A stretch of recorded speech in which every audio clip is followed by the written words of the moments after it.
In this video, we're going to be talking about the all-new Kindle Colorsoft. We've been asking for this thing for years. We've been begging Amazon to release a color Kindle, and now that it's here, I can't help but wonder, why did we want this thing so bad? So what I want to do in this video is keep the standard format here on the channel. I want to talk about the pros, I want to talk about the cons, and then at the end, I want to share my thoughts on exactly who this device is meant for. And then at the very end of the video, we'll do some side-by-side comparisons between this device, the regular Kindle Paperwhite, the Kobo Color Libra, and also an iPad mini, just so we can compare the colors on these three, or I guess four if you count the Paperwhite that doesn't have color, devices. So starting off, let's begin talking about the cons for this device. That way we can end on a little bit of a positive note. So first off, the biggest con for me is going to be price. This device is $279, which for a color display e-reader is a little on the higher side. Compare that with the Color Kobo Libra, for example, not factoring in the stylus that goes along with that device. And this is going to be about $30 to $40 more expensive. However, if you were to compare that to, for example, an iPad mini, which is not exactly an e-reader, but just for the sake of comparison, obviously this is going to look like a pretty good value. So it is all relative, but I think for what you get in this device, it is a bit overpriced. Now, I will add that this is the Signature Edition. The Colorsoft only comes in the Signature Edition, which means you're going to get a little more storage, you're going to get wireless charging, and you're going to get that front-facing little sensor that will auto-adjust the brightness of your screen. But speaking of the brightness of your screen, that is probably, other than the cost, going to be my biggest complaint about this device. And it's one that I've had with every color display e-reader or e-ink color e-ink display. There's so many words. Color e-ink display e-reader, I guess is what I'm trying to say, is that the screen is going to be noticeably darker. Because of the Kaleido technology in the screen, which I'm not going to get fully into because, to be honest, I don't fully understand, but basically there's little crystal type like sand in the screen that when displaying color will like rise up towards the screen and create the color. But because those things are in there, I just imagine little sand, just sand in there, because that's in there even when you're not displaying color. They're still in there, and they create kind of this haze or this kind of grayish hue on the screen that does make the brightness noticeably dimmer compared to non-colorized e-ink displays. And I think you'll really see that when we compare this device to the standard Kindle Paperwhite. It's not crazy, but I do think it's quite noticeable, and especially on a side-by-side, kind of annoying. Now, just to clarify, this device is going to have a 300 ppi display when reading just black and white. So it's just, when you're reading a novel, it's going to have the same clarity as the regular Paperwhite, but when you're displaying color, that is going to drop to 150 ppi. It's not crazy noticeable, but you can, if you really are paying attention, you can notice a decent drop when switching from just black and white to color. Now, another con that is not specific to the Colorsoft, but just is true across the board when it comes to e-ink display, I need to figure out how to color e-ink display devices, is that the colors are obviously going to be a little bit muted. They're going to be, I guess, what you would call more pastel, and that's just by nature, right? When we see this device compared to an iPad later, spoiler alert, you're going to be blown away by the difference, right? Because they're two totally different devices, and they use two totally different technologies. But I do want you to know right off the bat, if you're watching this video hoping for an e-reader that's going to look like an iPad or an iPhone or something like that, this is not going to be that, and no other e-ink device with color is going to be that. The colors are going to be quite a bit more muted, more just not dimmer, but dimmer, I guess, and just not as vivid or bright as you would see in a normal LCD type screen. And then another really big con that is specific to this device is going to be battery life. I believe Amazon says you should get about 8 weeks of battery life on a single charge for this device, but in my experience, that seems like a stretch. So I haven't had this thing for 8 weeks, but I can tell it's not going to last that long, at least the way that my wife and I have been using this device. The battery is significantly worse compared to the regular paperwhite. It's maybe even worse compared to other e-ink displays with color. I still haven't figured it out, but colorized e-ink display devices, I do think the battery on this is a bit weaker. And in fact, that leads me to my last and really my biggest worry that I'll mention here on the cons list, and that is that this device has had a lot of issues at launch. So I actually read an article recently put out by, I think, Good e-reader, which they of course have really good content when it comes to e-readers and specifically Kindle. But they put out this article saying that Amazon was actually stopping the shipment of these because they are having so many issues at launch. The biggest issues were battery. People were saying that their battery life was just absolutely atrocious and the thing would not last for, I don't know exactly what the consensus was, but it wasn't lasting very long at all on a single charge. And then probably the biggest issue was that at the bottom of the screen, people were reporting this kind of yellowy bar, this like yellow hue coming up from the bottom of the screen that obviously looks ugly as you read. We haven't had any issues so far with this device, but I know that they are prevalent enough that Amazon had to stop shipping the Colorsoft because of it. And if you go and look at the reviews for the Colorsoft, you'll see a lot of people mentioning that. I did hear, I don't know if it's true or not, but Amazon was actually like deleting people's reviews because there were so many negative reviews.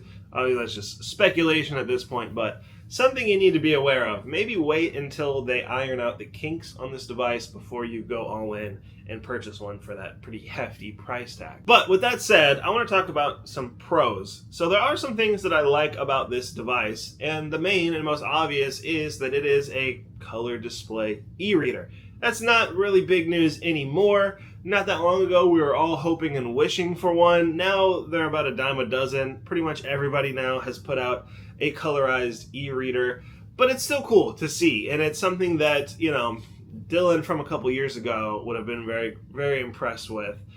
So I don't want to lose sight of the fact that Kindle has put out a color e-reader. I think that's pretty awesome. And then another pro that I want to mention is we now have a full 7-inch display that is not exclusive to the Colorsoft. The newest version of the paperwhite also has that full 7-inch display, and that is an upgrade from the 6.8-inch display that we saw on the previous version of the paperwhite. So a little bit bigger screen here, which you love to see it. It's the small things when it comes to e-ink device upgrades that you really begin to appreciate. Something else that is not exclusive to just this device, but that I do really appreciate when it comes to all Kindle devices, is going to be Amazon's Kindle ecosystem. It is far and away the most convenient way to purchase and borrow books through Libby that I have experienced thus far. It's so easy and so simple, and the books are usually pretty fairly priced. I do appreciate Amazon almost always having good quality books on sale. So if you're a big fan of the Amazon ecosystem like I am, you've obviously got it here in this Colorsoft device. Now, this is probably not going to be a make or break kind of pro, but it's just so cool I wanted to mention it. If you can see on the back of the device, because it is the Colorsoft, they've kind of added a little strip of color there on the Amazon smile. It's not really a pro, but I just wanted to show you. I think it's pretty cool. But really, my pros and cons for this device, you can just copy and paste my pros and cons list for the normal paperwhite, because this is just a normal paperwhite with color. So the pros for the paperwhite are going to be the same as the pros for the Colorsoft, minus the battery and a couple other little things we've already talked about. So I won't get too into the pros, because really the big pro is color. It's got color. It's a little bit bigger. It's a little bit faster, but we saw that with the other iteration of the paperwhite this year. So like I said, everything I said about the normal paperwhite as a pro could be said about this device as a pro, with just a couple of exceptions. The only other thing that is not yet a reality, but hopefully is true, that I'll mention here under the pros list, is that I have heard from maybe reliable sources, maybe not, I don't know, that Amazon is planning on releasing an update for this device where just by simply tapping the side of the device will allow you to turn the page. And I assume also allow you to turn back a page in either direction. And I think that is really awesome because I know everyone was really disappointed not to see a new Oasis with the current lineup, but that could almost make up for it because what everyone loved about the Oasis was the page turn buttons. So now if we have something similar, you could turn the page just by tapping the side of the device. I think that would be really, really awesome and kind of make up for the lack of page turn buttons that everyone was so disappointed to see. Again, that's unconfirmed as far as I know and just rumor at this point. I don't even know how they would do that, but I trust that they could. I trust it's a possibility, so keep an eye out for that. Hopefully that's true. That would be a huge pro if so. But now I want to talk about, as we close out this video, who is this device really for?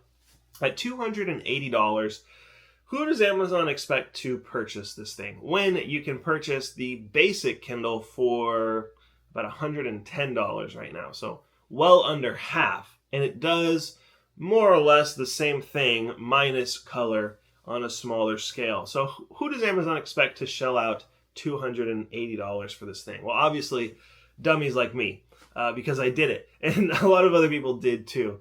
But in reality, in all seriousness, I think this device is for kind of the hardcore Kindle fan, the person who uses their Kindle pretty much every day. Because when you boil it down, the way I see it is someone who is very serious about reading comic books or manga or graphic novels, something that you really want the full experience of full color. That person is either going to buy those things physically, or they're probably going to read them on a tablet, like an iPad or something like that, because you're going to get the full crisp color. You're going to usually get a bigger display, and overall, if you can put up with that blue light burning out your retinas, you're going to get an overall better experience reading colorized material. And then if you're someone who just reads novels and color is not that important, you're probably going to go for the Kindle Basic or the Kindle Paperwhite because it's a lot better value for money. And so that kind of leaves a very small group of people that would want to purchase this device. And I think that group of people is going to be, as I said, the hardcore Amazon fan who just uses their Kindle every day. I said Amazon, but I meant Kindle fan, uses their Kindle every day, will buy pretty much anything that Amazon puts out, and is just heavily, heavily invested in Amazon's ecosystem. And then I think you're also going to see people who casually read manga, casually read graphic novels, and that kind of thing, picking up this device, where you don't necessarily need the best experience reading those things, but you do kind of prefer to read them as they were intended in color. Other than that, though, I really don't know exactly who this device is for. It's a little pricey for what it is. It's pretty comparable, as we'll see in just a minute, to other colorized devices that you can get for a little bit cheaper. So if you're just a random person getting into the e-ink display market scene for the very first time, I don't necessarily know that this is the one you would go for, but that's obviously just my opinion. But let me know in the comments below your thoughts on this device.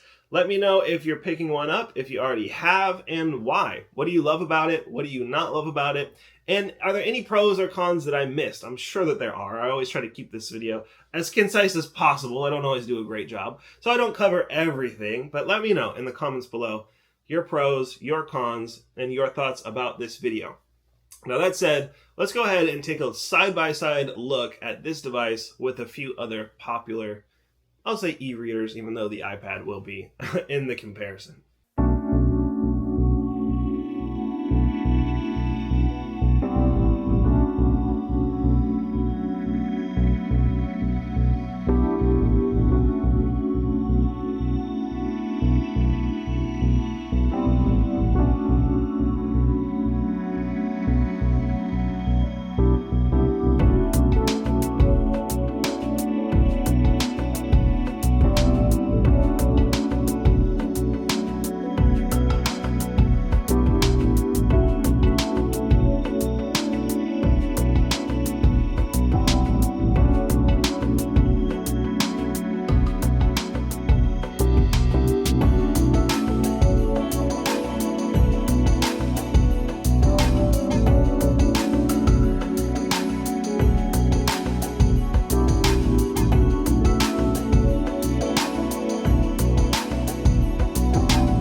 with that, this video is over. Thank you so much for watching. I'll see you on the next one.